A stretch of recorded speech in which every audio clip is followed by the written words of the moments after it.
Hey, welcome back to All Things New. Today I was going to have a special guest, but she did not cooperate, as babies rarely do. So anyway, I think I'm going to try. I've got an idea in my head, a trick up my sleeve, to have my baby daughter join me next week for, I think will be a really fun little sermonette, a good little lesson. And so hopefully that's on my plan for next week. But yeah, she was just a little extra rowdy. I mean, adorable, but a little rowdy. And so it was about my fifth try doing a video. The first four were not just they were just wild. She was being, but again, so cute. Okay, so welcome back to All Things New with John Michael. And as I've been talking about for weeks, really since the beginning of the year, is identity. And I wanted to, as an example, talk about, and again, this is just one of many, but like addictions. If we want to talk about addictions, and I'm going to use for an example pornography, that's one that I've battled for actual decades, years at least, but more than a decade of my life. And I believe every addictive behavior is related to a crushed identity and believing a lie. And so for me, in this example, using me as the example, I was trying to feed a need in my life because I was believing a lie and because I didn't understand my true identity. And so I'm trying to feed something in my life that should be dead to new life.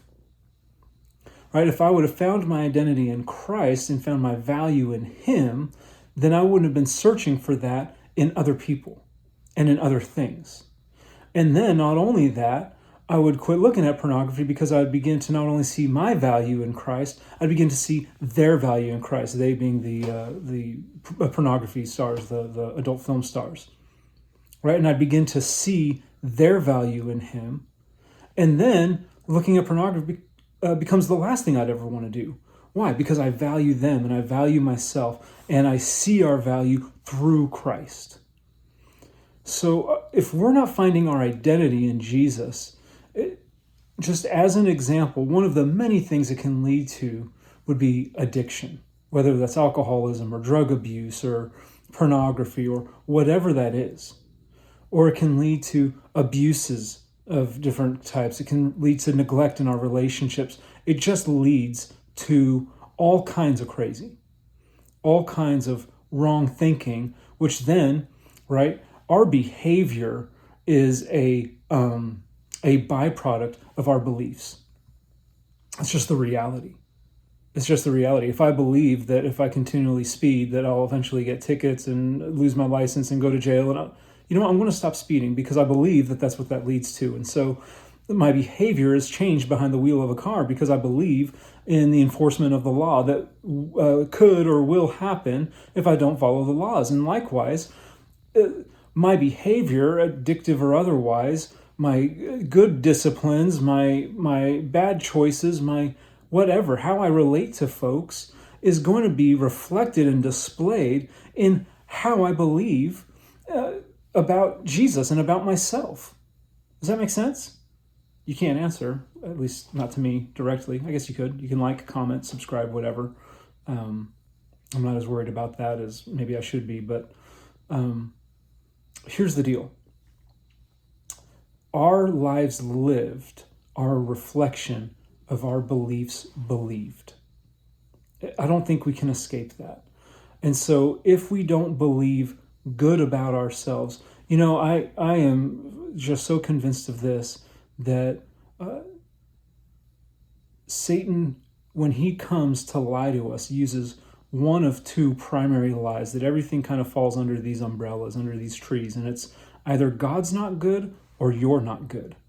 And if he can get you to believe either of those two lies, it's going to be a win for him. And so I think the appropriate response is to say what David said, which is, Lord, you are good, and your mercy toward me, which makes me good, endures forever. So when Satan says, God's not good or you're not good, Lord, you are good, and your mercy toward me endureth forever. And we can combat that lie with the truth, right? It's not that the lie, goodness, I apologize so much. I know this is, these videos are just stream of consciousness a little bit. I catch myself going down these rabbit trails in my head, and I want to try to streamline and stay focused. But let me ask this question. I started with identity and was hopeful in bringing in my daughter. And again, it was just a little bit too chaotic. So I'll try again next week with a different idea, different spin. But in those videos, which you guys will never see, but I asked the question while I was holding her, what could Melody ever do to not be my daughter? In fact, what did she do to become my daughter? What act of service did she perform? What miracles did she perform? What part of the fivefold ministry is she a part of? What spiritual gift is she demonstrating in her life? What acts of service? Anything? What has she done to earn her position as my daughter? Well, obviously nothing, right? She was born into this relationship. Likewise, as believers, we are reborn into a relationship with Christ. It is nothing that we did. It's everything that he did and nothing that we did. And now, as sons and daughters of God, the question is, what do we do, or what can we ever do that can undo that relationship? And I know this gets into complicated territory, right? So am I saying once saved, always saved? Am I saying universalism? Am I saying there's no such thing as sin? Am I saying there's no such thing as hell? Listen, let's slow down. And we will get into some of those topics in the weeks to come, because I think they're important to a degree. But let me say this. Those are discussions that we should have inside the family, right?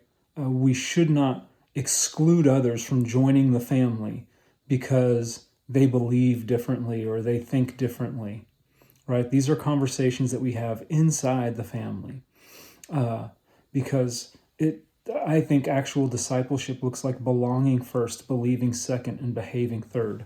And so many times it feels like in the church we reverse that order, and to our great detriment, and to the exclusion of so many, and I want to use my words very carefully, but to the offense of many, and the hurt caused to many. And so that we would, yes, there's a time to be wise as serpents, but also gentle as doves.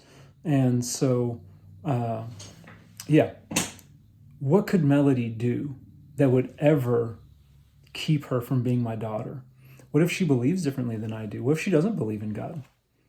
I mean, I certainly hope that she does, but what if her faith is in something and someone other than who my faith is in? What if she looks me eye to eye and says, I wish you weren't my dad? What if she goes through her own addictions and her own trials? You know, I have been gifted just incredible parents. I will say, as I've gone through the most difficult times of my life, the dark seasons of my soul and the storms of life, they did not leave me, to their everlasting credit, but they stuck with me even closer. So it is with God, right? We are the wicked, evil parents, and we know how to treat our children right. How much more the Father in heaven, Luke chapter 11. So just as Melody will always be my daughter, and there's nothing she can do to not be my daughter, and just as she did nothing to earn being my daughter, she was just born into this relationship of love. So it is with you, so it is with me, so it is of God. Why? He loves us. And why does he love us? What did we do to earn his love? Nothing. He chose us. He chose us. All right, that's all the time I got for this week. Next week, hopefully, special guest Melody Hope Byrne. In the meantime, love you so much. Thanks again.